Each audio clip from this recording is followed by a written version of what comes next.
Tot i que ja fa uns dies que els termòmetres registren temperatures més altes, no serà fins aquest cap de setmana, quan entrem de ple en la primavera. Els aparadors ja llueixen roba de màniga curta i les fruiteries s'han omplert de les fruites típiques d'aquesta estació. Sobre todo la fruta de temporada, uva, pera, la fresa muchísimo. Claro, estamos hartos un poco del invierno, plátano, manzana, mandarina. Entonces todo lo que empieza a salir un poco nuevo es lo que se empiezan a llevar. Molts viladecanencs esperen amb impaciència l'arribada d'aquesta estació. Me gusta la primavera. Hombre, claro, que me gusta, más que el frío que hemos pasado.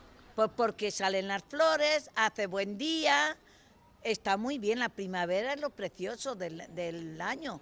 Porque hace mucho sol y puedo salir con mis amigos a jugar al parque. Te levantas ya con otra energía, ¿no?, en la primavera. ¿No?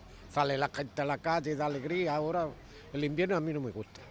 Me gusta mucho la primavera porque me puedo ir al parque y jugar con mis amigos.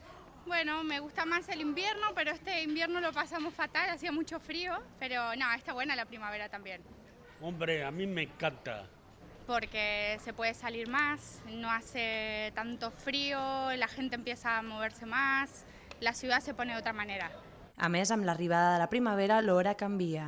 El proper dia 28, tots els viladecanencs hauran d'avançar una hora tots els seus rellotges.